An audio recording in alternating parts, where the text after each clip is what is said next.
investing in real estate is not just buy and hold. You're not just a landlord.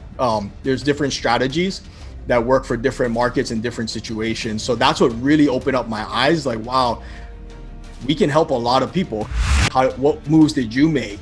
Because I know at some point we will be tested. And when you're in, fix and flip or, development, especially, you have to be prepared for the worst.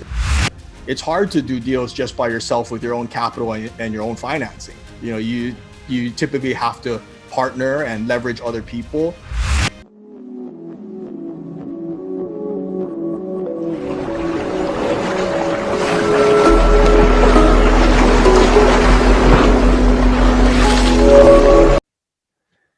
Hey, what's up, Masters? Welcome to another episode of Path to Mastery. Today we are with Mr. Cory. Let me see if I can say your last name right. Nemoto? Oh, God. See, there we go. All right. Well, hey, man, thanks for joining us. You're out in beautiful Hawaii, man. Jeez, I'm jealous, dude. It's like 20 degrees here. Oh, man, I know. It's about like 75 right now. So is it? Oh, yeah. Tough. Yeah.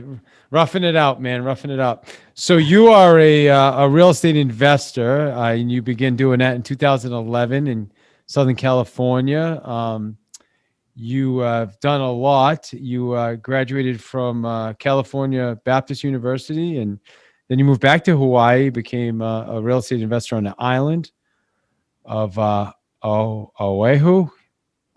Yeah, close. I don't know. I'm getting beat up today with my pronunciation here. And you've been involved in multiple investment deals ranging from relocation, renovation, new home development, featured on national real estate investing podcasts, and you're an influential guest speaker at local real estate meetings. So, hey, man, thanks for joining me today. Yeah, thanks, David. Appreciate it, man. Thanks for having me on. Absolutely. It's and before we jump into it, I just want to, I want to acknowledge a few of our sponsors. First, Vulcan 7. Without Vulcan 7, they've been supporting us for years. If you need real estate data, they have access to everything you need, and you can go get yourself a special opportunity at vulcan7.com/path to mastery for anything you need for real estate data. And also, don't forget about our monthly meetup. Guys, every second Thursday of the month, we do a live meetup, essentially an open podcast. Just go to weloverealestate.net, get registered, weloverealestate.net, get registered. You'll be in our next meetup with us. And hey, we're going to go and do a advertising free, besides what I just said, episode today. We're going to try this out and see how that goes. So again, hey, man, thanks for joining me, Cory. Awesome, David. Yeah, I was excited to jump on, man. I'm looking forward to having, now that I've got done butchering up your bio and everything else, we'll just have a conversation. It's so you're a real estate investor, man. Tell us about, what are your thoughts right now on the market investing? I know you guys also in the loaning money in that area. So what are things looking like? I think we're on the same level of like a lot of major markets out there in the US where it's very hot. Properties are flying, off the shelves, multiple offers, a strong seller's market. Hawaii is always low in inventory, there's limited land. There's a finite, amount of land out here. And there's a lot of different type of buyers here. There's foreign buyers from, Chinese buyers, Korean, Australian, Canada, Japanese. So there's a lot of people that always come to Hawaii to buy everybody wants a piece of Hawaii real estate, So yeah, it's been crazy, especially since the interest rates have been so low, and the foreclosure kind of market hasn't really hit the market yet. So we'll see what happens when that, when that's released, some of these moratoriums are lifted, and we'll see what happens. But one thing is, the housing market is really hot here in Hawaii, but Hawaii relies heavily on tourism. It's our number one economic driver. And for a long time, they shut down travel, and they had a 14-day mandatory quarantine. So if anyone flying from the United States to the islands had to quarantine for 14 days. So who wants to spend their Hawaii vacation 14 days in quarantine, right? So it did a lot of damage, I feel, in for the state, and there's a lot of unemployment, but yet the housing market's still raging hot, so Yeah. trying to predict the future, and where the housing market's going to go has been one of the toughest challenges of my career. Because I honestly thought that we'd already see a large retraction in the market here, but we've seen the opposite, so I was wrong, just because of low inventory and low interest rates. So it's hard to predict, but for us, since we have many investors, we have millions of dollars in real estate here in Hawaii, and we're in Hawaii, Seattle, and Las Vegas. And so right now, my main focus is to protect the assets, and because we have a couple of large development projects where that's the last thing you want to be sitting on is raw land, right? Piece of dirt when the market goes down. So yeah, we're trying to step on the gas and get them to market so we can take advantage of the strong sellers market that we're in before any retraction, happens. So we're trying to be we rather be proactive than reactive in this, for sure. So and you guys are in Hawaii, you guys are in Seattle. Did you say you're in New York as well, or where else do you guys do business? Hawaii, Seattle, and Las Vegas for our Vegas. Our investment side. So like our development side. I got New York from, but that's all right.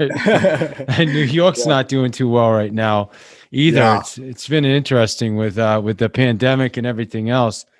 I'm sorry. But what do you? So let's talk about that. So right now, basically, what you're seeing in Hawaii is what we're all seeing.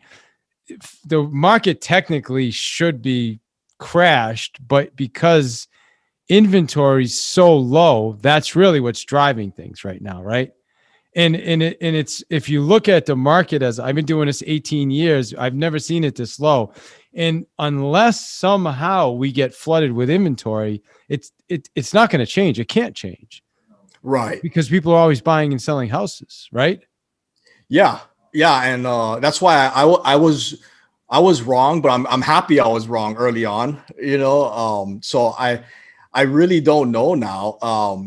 But I am planning for the worst and hoping for the best, right? Like I hope I'm wrong, but I'd rather be wrong and just maybe miss opportunity than be correct, or be wrong in a sense where I didn't make any moves and I get stuck, and it turns out bad for our company. So I think. So give us an example. Like when you say, like, what would be a wrong decision for you guys? Like in your, with what you're up to right now, like what would be an example of that?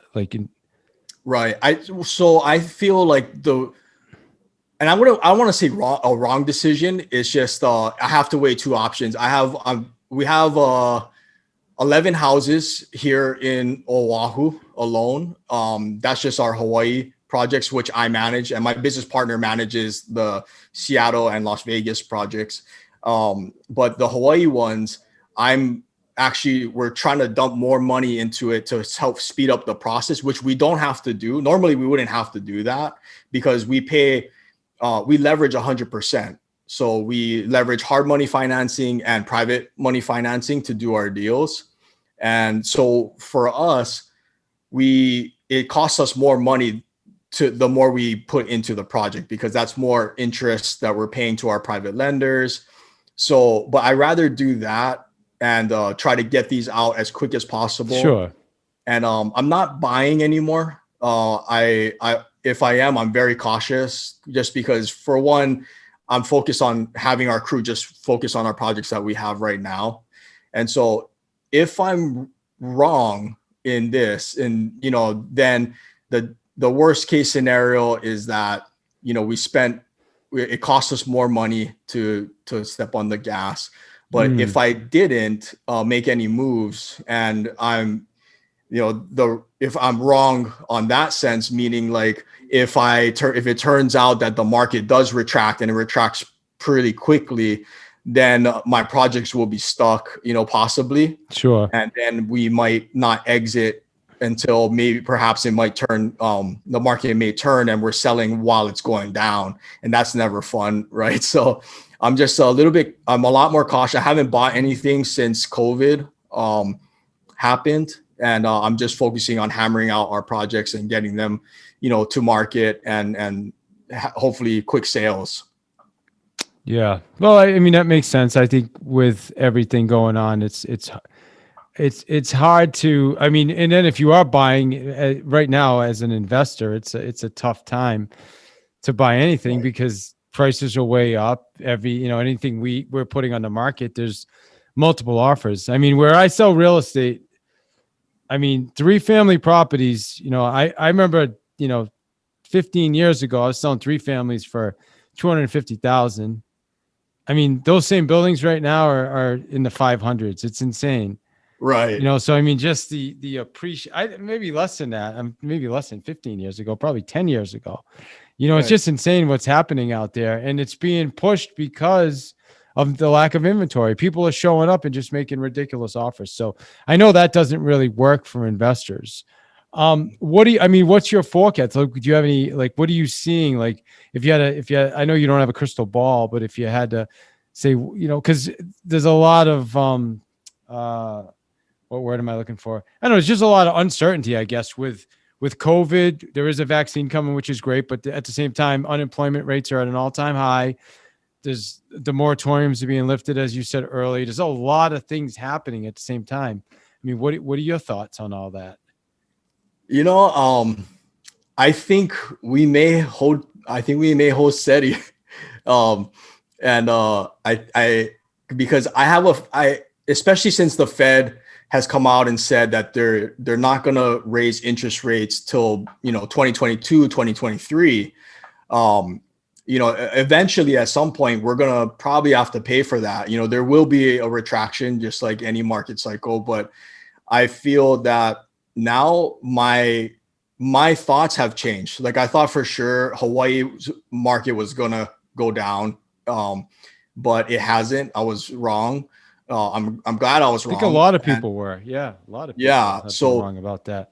Right, because the fundamentals, it makes sense why it's holding strong right now, and it's stronger than ever. But at some point, that's got to give, right? Like, once all the inventory, the foreclosure inventory comes out, and the moratoriums, that's a big chunk of inventory that's going to hit the market. But even with that, we may, especially in Hawaii, we may not see much of a retraction now. That's how I feel, because if the interest rates stay low, people will always buy here. It'll still be, and we're always low in inventory. So I think COVID is going to be very market specific. Like you said, New York, right? There was like New York and California, there was like a mass exodus, out of those states. And so those markets, they're going through some rough times right now. And whereas other markets like Texas and stuff, like the housing market is doing really well. So I think it's going to be very market specific. So I think I would just caution, all the listeners to just think about the fundamentals of what's happening fundamentally and economically in your market, and like what's the number one driver for your market, economic driver for your market. Like ours is tourism. So where the state is losing a lot of money. There's a lot of small businesses that are, closing up shop for good. And there's going to be a day of reckoning for that at some point. But since we do have a lot of foreign buyers and military buyers, like we're represented by every branch of the military here. So there's a lot of people coming in and out of Hawaii. So I think Hawaii could hold strong as long as the interest rates stay low. And I think the Fed, this is something I didn't predict, but the Fed will do all that they can. It feels like, to make sure that, they can keep interest rates low so that it doesn't affect the housing market. That's my opinion. So I think we may see like the market, stay strong for a little while. Yeah, I think so. I think you're right. I think spring, I think you can see more confidence. I mean, the spring's always a time where more people list anyway, but this has been a slower than, I mean, winter's typically slow, but this has Right. been a slower than normal winter. I mean, from a perspective of, it's interesting too, the more we talk, depending on who you're talking to, this can be a terrible time in real estate, right? If you're a buyer's agent and you only work with buyers, Right. tough out there, but if you work on the listing side, it's inventory is still low, but you list a house right now, and we just listed, I think, our last 6 in a row. Every property we're getting anywhere from 5 to 15% above asking price with offers. I don't even know how half of them appraise, and yet the appraisals are still coming in. It's nuts, but yeah, I mean, yeah, I don't know how long this can keep up, man. But let's switch gears a little bit. I want to talk to you about, so you started out door knocking, for, investors, wholesaling, rehabbing, and, talk to us about that, man. Did you ever do any wholesaling? Is that something you did? Yeah, I did. That's how I started. I started out wholesaling. When I started, I literally came from the bottom because I really didn't know anything about real estate, and it just reminds me, because you said 15 years ago, so you've been through the 08, 09 crash. Oh yeah, right? Yeah. So, Some of those were some of my best years. I connected with all the banks. I was working with Chase and Bank of America and Wells Fargo. We're getting assets. It was phenomenal. Right. For at least for my business, I mean, it was a challenging time, but we were smart to create those relationships with those assets. That's why before we started recording, I asked you if you have any of those connections, Yeah. Well, that's why. Oh, that was, yeah. Okay.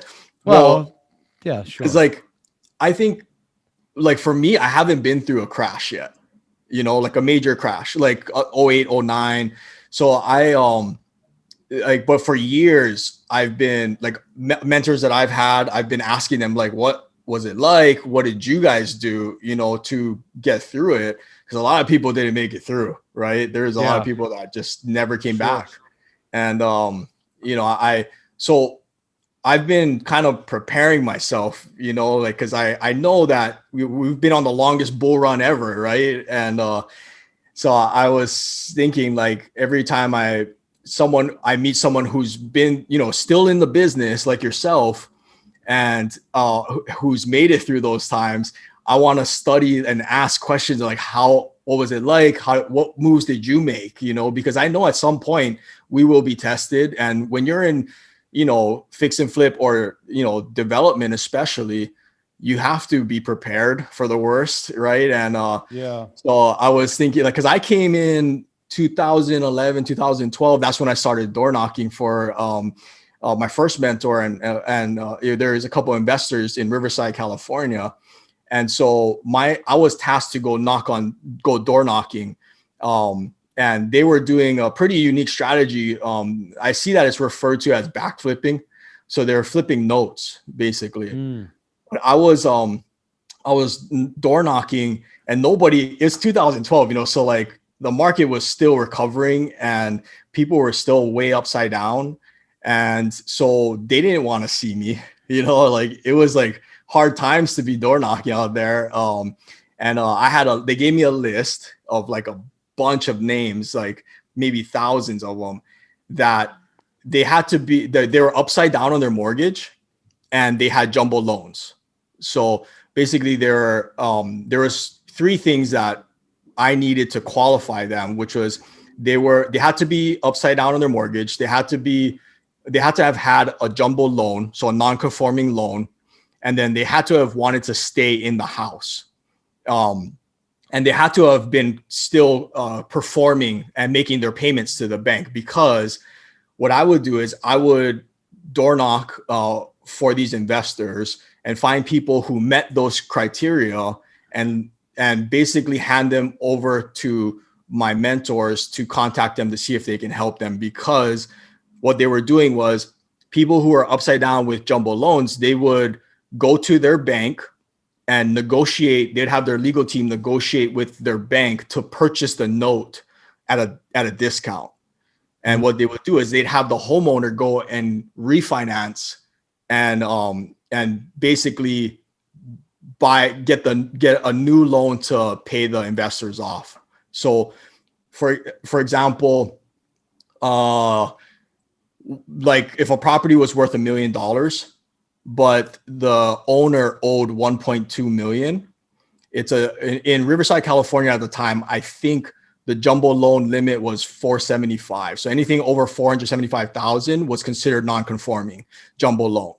So what they would do is they would they would buy the note. So if the homeowner was upside down $200,000, so if the property was worth $1 million and they owed 1.2, the investor would go and negotiate with the lender who has the note and purchase it maybe for 800,000. And then they'd have the homeowner go and refinance, get a new loan and refinance maybe for 900,000. So the investor would make like $100,000 spread. The bank got to liquidate potentially toxic asset because jumbo loans, they can't sell it on the secondary market to Fannie Mae, so the banks have to hold those. So it's high risk, right? Because since it's a jumbo, it's almost like a short sale, right? It's like your short sale. Exactly. So, and the banks at the time apparently were, they needed cash. So they needed to get these properties off their books. So they were motivated. So the banks got what they wanted. It was a high risk loan because the homeowner is upside down with a jumbo loan. So even though they're current with their payments, because their credit still had to be good in order to get to refinance. Sure. But it was high risk for the banks. So the banks wanted liquidity at the time. So these investors would go and buy the note at a discount from these banks, and the banks were happy to do so. And the homeowner, instead of owing 1.2 and being upside down, now they owe 900,000 and they have 100,000 worth of equity. So it was a win-win-win all the way around.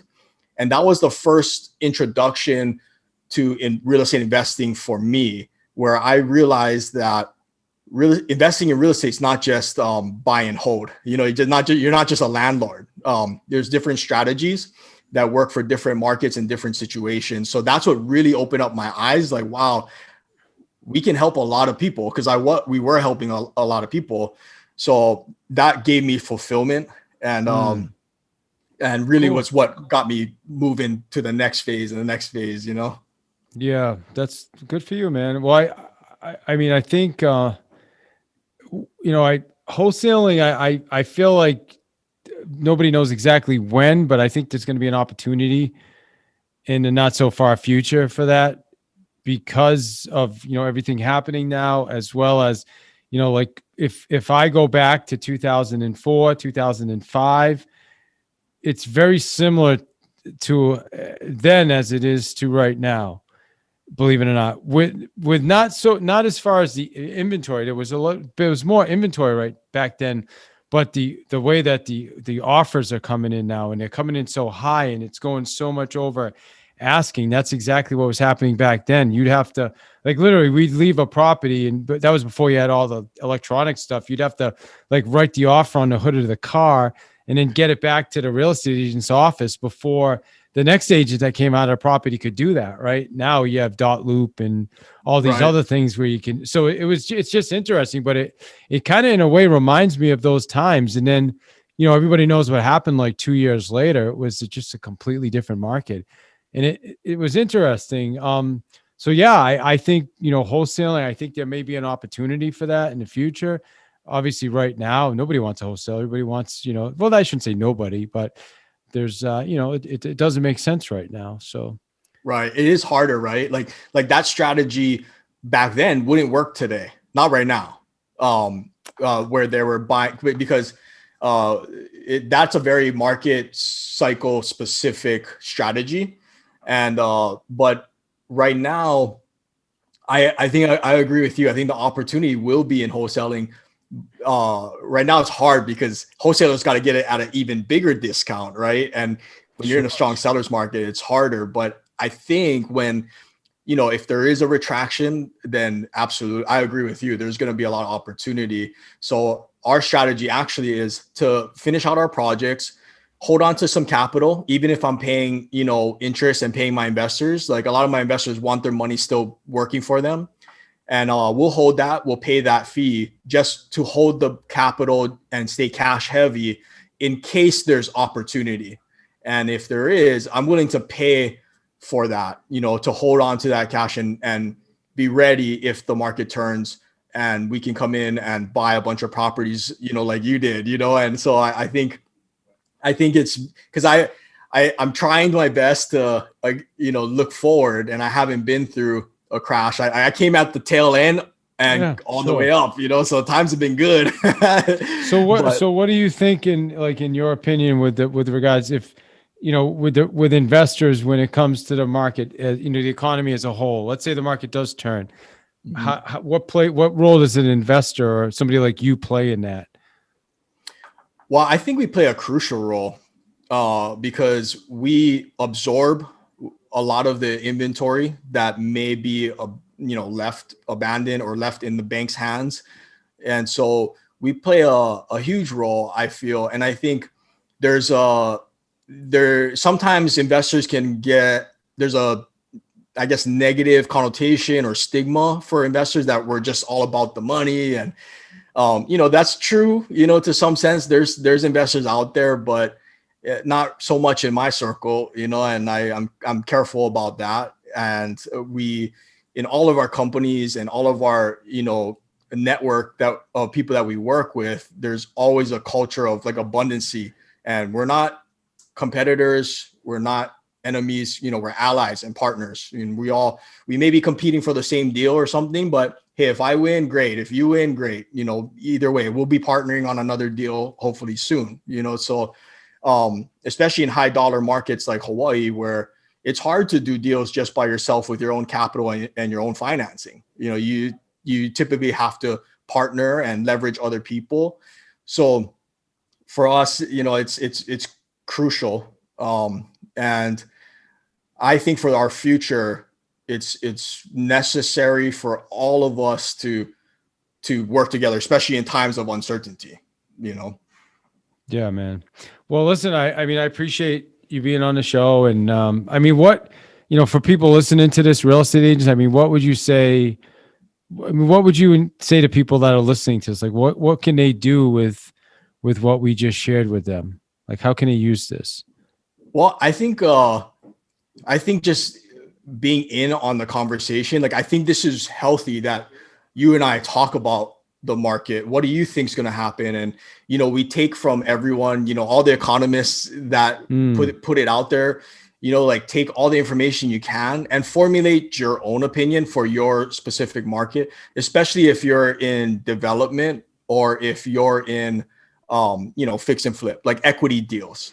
And even if you're a cash flow player or a wholesaler, because if the market changes, you have to, I'd say, like, try to stay a step ahead. So like plan for the worst and hope for the best. Right. And so we haven't done it as consistently, but we now do like SWOT analysis, for our business.